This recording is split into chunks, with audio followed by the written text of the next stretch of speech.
happy to listen to part of the important words by Dr. Catherine. I appreciate the science-based approach to adaptation and resilience and the leadership of the Nature Conservancy in what we have been doing, especially not just providing the science and evidence, but being great contributors to some of the major solutions, especially for small states, small islands, and we need to extend the work even further to middle-income countries when it comes to debt reduction mechanisms based on swaps from debt to investments in climate and nature. So, building on her words, I don't like to say much on the extent of the problem that we're facing, but just in summary, we are in trouble when it comes to resilience and adaptation because the world had failed in doing well in the first line of defense, which is mitigation, by dealing with the increasing emissions. And we know based on the IPCC reports that we are deviating from targets. We are not reducing emissions by 2030 by 45%. Actually, we are adding to that, and even the NDCs that have been shared as summarized by WRI in their work, they are not really getting us on target. Even as a promise, they need to be multiplied by at least by a factor of 6 in terms of ambitions. So that requires more investments and more finance and more of use of science and technology when it comes to adaptation and resilience. And I have just few practical remarks in an implementation COP on what we should really be doing together in this front.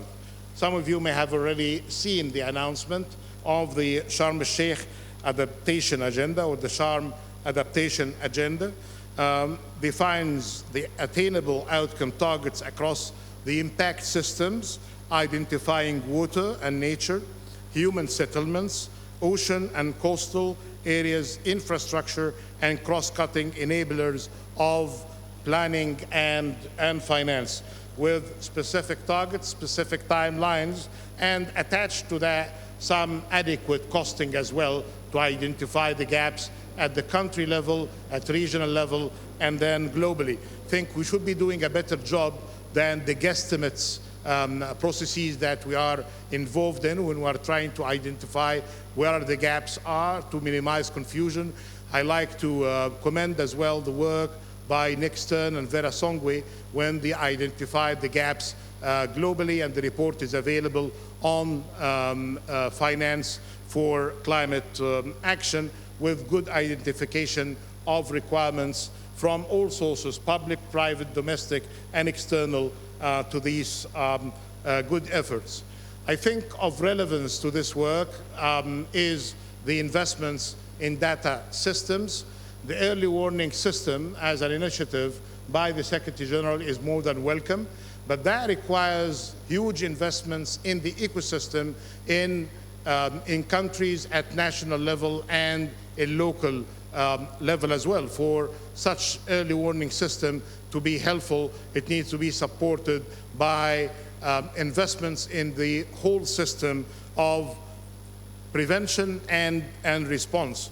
This will generate the early warning system rich data that could be used by scientists, by governments, and by insurance companies and the financial mitigators in order to improve their work going forward. And we need to expedite that, and I hope that some of the more vulnerable countries, as we have seen in the case of Pakistan, many countries in Africa and Latin America could be among the first utilizers of this new initiative. But this requires huge funding that should be available, and we heard the big numbers in the first phase by WMO on that. The race to resilience, which is basically the answer of the champions to support the good work coming from the state side, is gaining momentum, but still in terms of membership and in terms of commitments, we need to enhance that even further.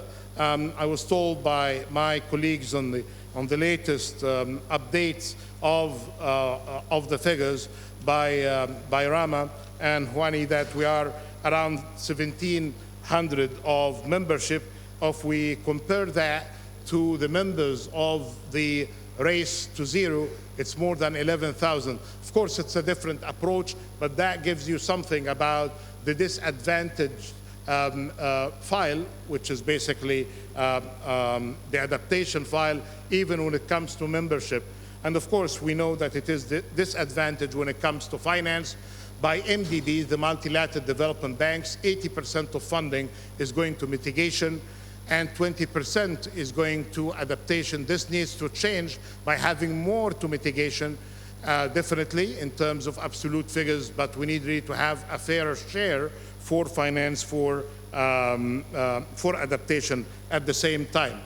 So another practical perspective on how to get matters better, we need to strengthen this line of defense on the resilience, which is the second line of defense in cities and regions as the first responders to the climate emergency. This requires, again, science-based approach, finance, and behavioral change about the priorities when it comes to climate action in this area. Additionally, as part of the Race to Resilience that I just mentioned, I'm happy to see growing role of the insurance adaptation efforts, including by the Insurance Adaptation Acceleration campaign to mobilize 3,000 insurance companies, equal to 50% of the market by the end of this year, when we are going to be there for COP28 hosted in Dubai. And finally, new initiatives focusing on Africa, led by partners and collaborators. I'm happy to identify the following. In this very room, we have seen the launching of the African Carbon Market Initiative, ACMI. It even had an acronym now that we are encouraged to use from time to time.